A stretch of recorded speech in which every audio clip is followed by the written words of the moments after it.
Sabe aquela sensação que todo fã de futebol conhece? Aquele momento em que um craque, uma peça fundamental do time, finalmente volta de lesão? A torcida fica em festa, a esperança volta com tudo, o atleta tá lá, em campo, mas será que ele tá realmente no seu melhor nível? Pois é, essa análise vai mostrar a diferença crucial entre estar apto para jogar e estar no auge da performance. É a cena clássica, né? Semanas de recuperação, fisioterapeuta, treino separado do grupo e aí, finalmente, o departamento médico dá o sinal verde. O nome do jogador aparece na lista de relacionados para o próximo jogo. É um alívio enorme para o time e uma festa para a torcida. Mas é aqui que a história fica bem mais complexa. Porque uma coisa é estar liberado para jogar. Outra, completamente diferente, é estar pronto para decidir uma partida com uma arrancada explosiva. E a ciência tem uma verdade para contar sobre isso que muitas vezes a gente não consegue ver a olho nu. Para a gente entender isso direitinho, vamos separar as coisas. De um lado tem o que a gente chama de retorno ao jogo. Essa é basicamente a luz verde dos médicos. É o atestado de que o músculo cicatrizou. Do outro lado, o que realmente importa, o retorno à performance, que é quando o atleta recupera aquela velocidade máxima, aquela explosão, aquela resistência que ele tinha antes de se machucar. E como a gente vai ver, esses dois momentos quase nunca acontecem ao mesmo tempo. E para mergulhar de cabeça nessa diferença, vamos focar em dois dos músculos mais importantes e que mais sofrem lesões no futebol de elite, o quadríceps e os isquiotibiais.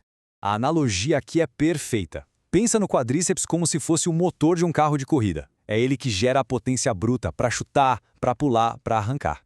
Já os isquiotibiais, eles são os freios de altíssima performance. São essenciais para desacelerar, para frear do nada e para proteger o joelho.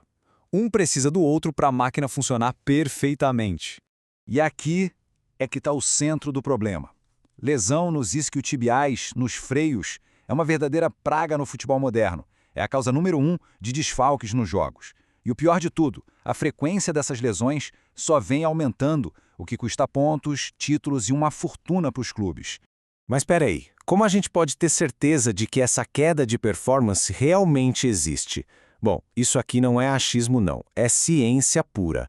Vamos seguir as pistas que os dados de um estudo super detalhado deixaram para a gente.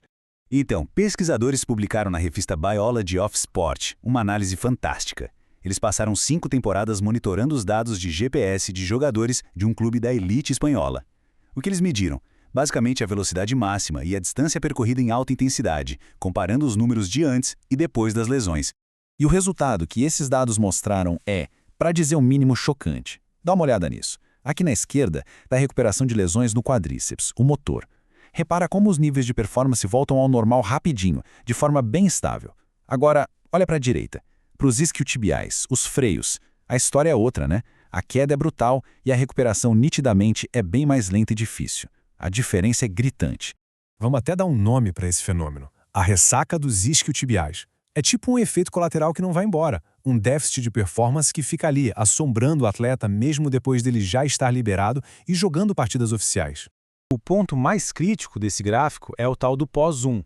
Essa é a primeira semana do jogador de volta aos gramados. Olha só como a velocidade máxima e a capacidade de correr em alta intensidade simplesmente despencam, principalmente quando a lesão foi mais grave. O atleta está em campo, mas o sistema de freios dele não está confiável e isso, claro, acaba limitando o motor. Para colocar em números, em casos graves, os jogadores voltaram com uma velocidade máxima quase 1,5 km por hora mais lenta que o normal. No nível de elite, essa diferença é uma eternidade. É a diferença entre chegar na bola antes do adversário ou ficar para trás na jogada. E essa queda some rápido? Que nada! O estudo mostrou que pode levar até 5 semanas inteiras para a velocidade máxima do atleta voltar ao que era antes da lesão.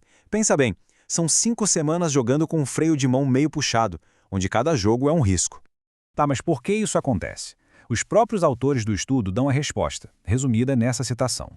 Basicamente, o corpo do jogador ainda não está preparado para aguentar o tranco de um jogo de verdade.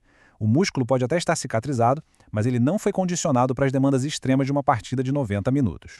E se a gente parar para pensar, faz todo sentido, né? As ações que mais exigem dos isquiotibiais, os piques de velocidade e principalmente as freadas bruscas, são justamente aquelas que o corpo, quase que por instinto, evita quando se sente vulnerável.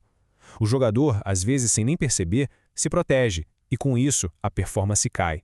Tudo isso nos leva a um ponto fundamental. A mentalidade precisa mudar.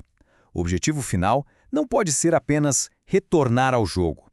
O objetivo tem que ser, na verdade, retornar à performance, garantindo que o atleta possa jogar no seu limite, mas com total segurança. E por que essa mudança é tão urgente? Bom, por causa disso aqui.